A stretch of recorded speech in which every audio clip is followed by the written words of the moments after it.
Well, you know, this actually kind of worked out. My first attempt at doing a video on the weather, I didn't particularly care for the way it turned out. So I arrived at my regular Friday morning customer's Wellman's Pub, and I discovered that the path I usually take to get to the back door is blocked by a huge honking tree. It's actually on top of one of the employees' trucks. There's power lines down over there. Hard for me to know how safe it is. I'm now waiting to see, you know, the beer guy down there, he's parked on the other side of the pumper truck, is running his stuff into. He's going right underneath the wires back there. And he's welcome to do that. I'm pretty sure that they're not active. But you never know. And the cautionary tape and other stuff going on back here. I have to wait here another 10-15 minutes before somebody shows up. Normally shows up anyway. And see if we got, if they're running the business before I decide whether I'm running those hoses over or under those wires back there. But this brings us to the topic of often discarded or ignored rules from the older stuff. And one of those is the topic, or is weather. And weather as an encounter is a great thing. Do you want to make checks every day? No, of course not. You want to check the weather all the time. You got a general idea what it's like. But as we know from the movies and TV shows and novels and so on and so forth, the cinematic value, the dramatic value of weather cannot be understated and shouldn't be. I mean, how much less menacing would a slew of horror movies be, or game systems be, if all the settings were set in perfectly 70-degree sunshiny blue afternoon weather? There's just something to be said about having Ravensloft be dark and gloomy and rain and so on and so forth for it to be, you know, part of the character of the campaign. Of course, that's up to the individual GM, of course, and by all means, it doesn't matter if you're talking symbolism, Rob can't come up with an easier word for me to pronounce. Simulationism and narrativism, the narrative versus the simulator. Well, as I started to blabber on in my first take on this, frankly, I'm of the opinion that it's a load of BS. I'm sorry, but we all tell a story. Whether you're storytelling from the hip with almost no rules, or you're utilizing the rules to give your story structure and a familiarity with everybody so that everybody has a common ground, and you resist the urge to improvise too much. That is a danger in narrative storytelling. This is the point where no two stories are the same and no consistency in the general way things ought to be considered or looked at or viewed by the players.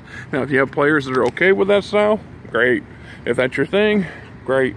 Far be it from me to ever say one thing to discourage you from doing that. Because as I've said over and over and over again, as per the rules, it says right in the core book of every D&D GM guide I've ever seen, either the player's handbook or the DM guide, that is, these are just rules and meant to be used as guidelines and not set in stone, so to speak. That's my take, or my verbiage on it, not theirs, but the spirit's there.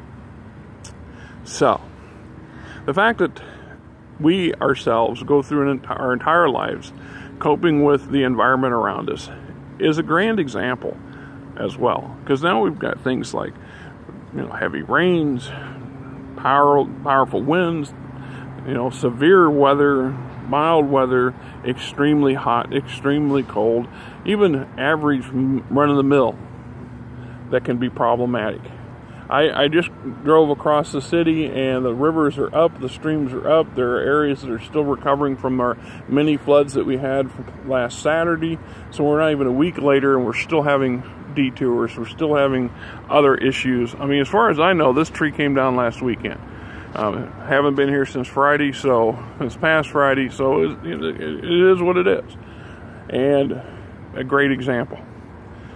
These rules were originally established to give content and material, and because people needed or wanted to know, they wished to know. The GMs wanted something to work from. It's easy to fire from the hip, if you will, if you know what you're firing with and how.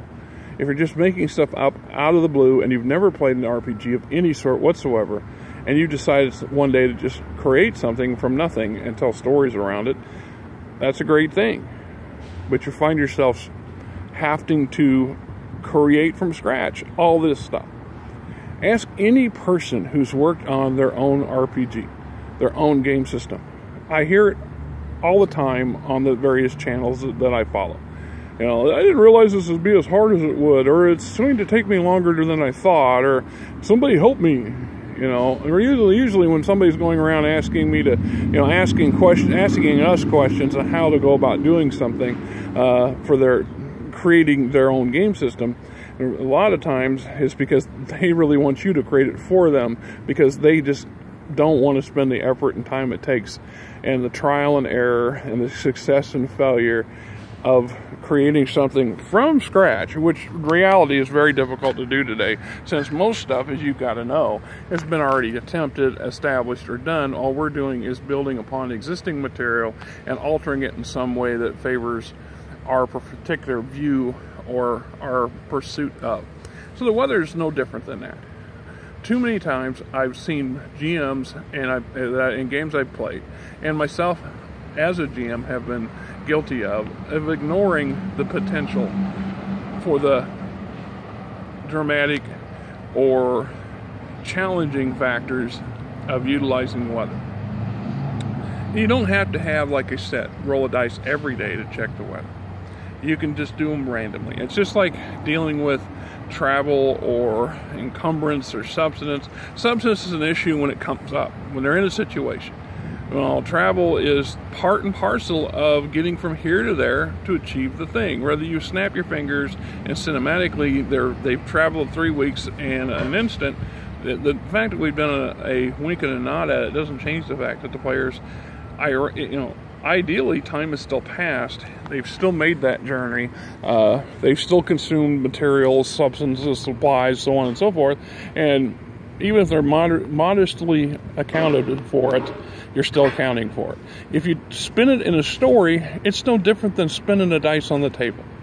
We can make all the semantic arguments about the differences between nuts and bolts gaming and storytelling, all you want. But the fact of the matter is, there's still two sides of the same coin. This is the same principle.